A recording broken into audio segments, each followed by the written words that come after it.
এটা ইউনিফর্মের রিলেটেড।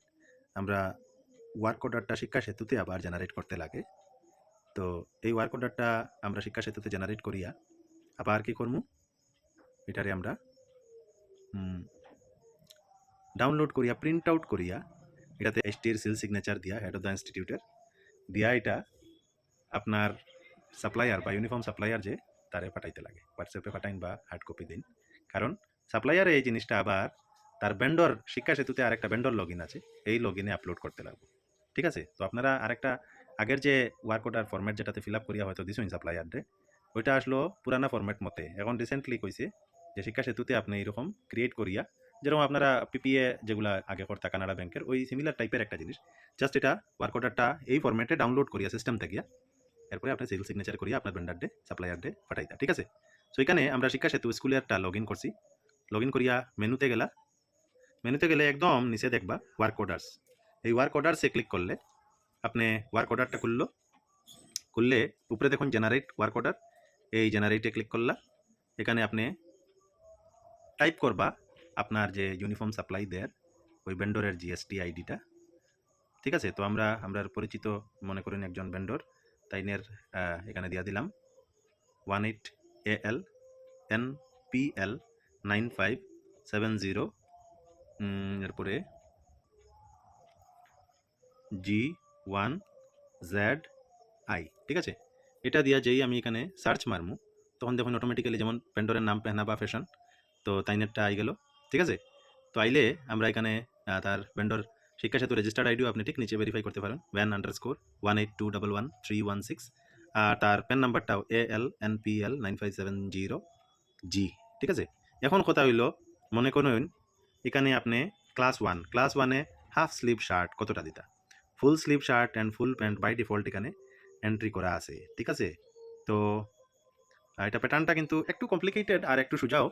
ফুল sleeve shirt মানে আপনি তারে এখানে ছেলে মেয়ে মিলাইয়া হয়তো বা আছে। তো মনে করেন এটা আপনার এনরোলমেন্টটা একবার আপনি শিক্ষা সেতু থেকে ডাউনলোড করিয়া রাখবা সামনে লেখিয়া। তো এখানে আমরা হাফ স্লিভ শার্ট যদি হইয়া থাকে, ঠিক আছে, তো আপনি ক্লাস ওয়ানে ফুল স্লিভ শার্ট যতটা হইব হাফ স্লিভ শার্ট অতটা হইল, এটা অতটা, এটা অতটা। ঠিক আছে? আমরা সিম দিলাম। ক্লাস 4-এ 13, ক্লাস 5-এ 17। ঠিক আছে? তারপরে আমরা এখানে আইলাম, মনে করেন আপনি হাফ শার্ট অর্ডার দিছেন, টি শার্ট না। কিন্তু কনফিউশন কই যে আমি তো টি শার্ট অর্ডার দিলাম, তো হাফ শার্ট এখানে এন্ট্রি করতাম। তো মনে করেন আপনি হাফ শার্ট দিয়া করলা, এখানে আবার আছে class wise full sleeve shirt, half sleeve shirt and skirt. এটা মেয়েরার লাগি, উপরেরটা ছেলেরার লাগি, এটা ফর গার্লস, উপরেরটা দেখুন ফর বয়েজ। এখন মনে করুন টি শার্টের ক্ষেত্রে আপনি হাফ স্লিভ শার্টে কিছু পড়তা না। ঠিক আছে? ফুল শার্ট অ্যান্ড স্কার্ট যেহেতু ম্যান্ডেটরি, তো এখানে দেখুন 17টা বাচ্চা আছে ক্লাস ওয়ানে, তো অ্যাকর্ডিংলি এটা গেল। স্কার্ট 2টা করিয়া, যদিও এই যে সেকেন্ড পেয়ারটা, এই যে টি শার্ট অ্যান্ড লোয়ার এরকম দেওয়া। ঠিক আছে? তো টি শার্টের আপনি কালার বাবুন অরেঞ্জ কালার দিলা। তো টি শার্ট এই যে যেই আপনি এটা সিলেক্ট করছেন, টি শার্টের এখানে অলরেডি প্রিফিল্ড আসলো। যদি কেউ টি শার্টের বদলা হাফ শার্ট দিন, তো এখানেও দিতা। স্কার্ট তো সেকেন্ড পেয়ার অটোমেটিক্যালি আই গেল। ছেলেরার ক্ষেত্রে হাফ শার্ট দিন যদি এখানে ফিল আপ করলা, হাফ প্যান্ট তার বাই ডিফল্ট আইলো। আর যদি টি শার্ট দিন, তো এখানেও দিয়া দিলা। ঠিক আছে? আমি মেয়াদি টি শার্টটা বুঝাইলেই, তো এখানে মেয়েরার আপনি অরেঞ্জ কালার দিলা, এটাও অরেঞ্জ কালার। ও এখানে আবার হ্যাঁ এগুলো আমরা প্রত্যেকটা অরেঞ্জ কালার দিয়ে দিলাম। এখন এটা একটু মিসম্যাচিং গাইডলাইনের মধ্যে। গাইডলাইনে কইছিল যে টি শার্ট আর নিচেরটাও মানে স্কার্ট বা হাফ প্যান্ট হইতে পারে, লোয়ার মানে ট্র্যাক প্যান্ট হওয়া জরুরি না। তো এখানে যেহেতু দিছে এইরকম, তো আপনারা একটা ব্লু দিয়া দিলেন, যেহেতু আমার স্কার্ট বা হাফ প্যান্টের কালারটাও ব্লু হইব, তো আপনি ব্লু দিয়া দিলা। ঠিক আছে? সো আপনার হয়ে গেল এটা এলপির লাগিয়া। ঠিক আছে? সো এই আমরা এগুলা সব ফিল আপ করিয়া নিলাম।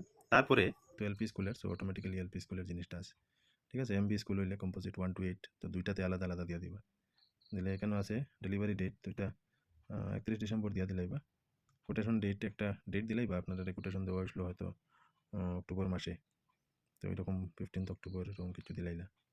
এবারে কোটেশনের নাম্বার আপনি একটা নাম্বার প্রসিডিংয়ে নিশ্চয়ই লেখছেন, ওইটা একটা দিয়া দিলাই বা পেনা বা অবলিক 001/25/26 এরকম কিছু দিলাই বা এন্টার মেমো নাম্বার, তো এগুলো স্ট্রিক মারা নাই হিসাবে আর বাদ দিব মেমো নাম্বারটা অ্যাকচুয়ালি বিল যেটা দিব কোটেশন আর মেমো নাম্বার ওই বিলের মধ্যে অ্যাকচুয়ালি থাকবো তো এটা দরকার নাই সো আমরা কী করবো এখানে টি শার্ট আছে স্কুলের টি শার্টের কালারটা সিলেক্ট করে নিব অরেঞ্জ কালার লোয়ারের কালার একটা র্যান্ডমলি দিয়া দিই ব্লু বা ব্ল্যাক নিচেও গার্লসের এখানেও টি শার্টে অরেঞ্জ আর এটাতে ব্লু এরকম দিয়ে দিলাম যদি কেউ হাফ স্লিভ শার্ট থাকে হাফ শার্ট এখানে দিতে পারেন ঠিক আছে এই জায়গাতে বাকি কোটের প্রাইস পার পেয়ার এমইএলপির তো টোটাল টাকা এখানে হইল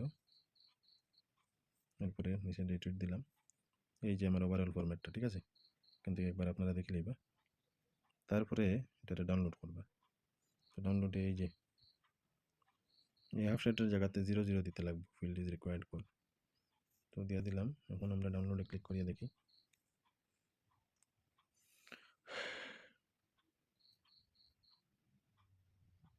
এই যে একটা ফাইল ডাউনলোড হয়েছে এখানে ঠিক আছে তো এই downloaded sign copy uploaded by school এটা আপনি ডাউনলোড করিয়া তারপরে ডাউনলোড হইলো ওয়ার্ক অর্ডারটা এই যে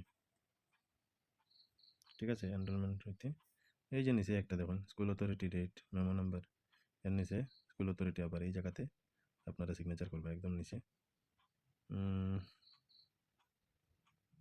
সিগনেচার করিয়া এটারে আবার আপনারা আপলোড করতে লাগবো এই শিক্ষা সেতুতে তো একটা কপি ভেন্ডরতে পাঠাইবা কারণ ভেন্ডরেও নিজে আপলোড করতে লাগে আর একটা কপি নিজে এখানেও সিল সিগনেচার করিয়া আপলোড করবা ঠিক আছে কেন চুজ ফাইল করিয়া সিল সিগনেচার করিয়া আবার ফটো নিবা ফটো নিয়া চুজ ফাইল করিয়া আপলোড করে দিবা সাবমিট করে দিবা আর একটা সিল সিগনেচার করা কপি একটা ভেন্ডর ডে হোয়াটসঅ্যাপে পাঠাই দিবা হোয়াটসঅ্যাপ নাম্বারে ঠিক আছে তো অতটুকুই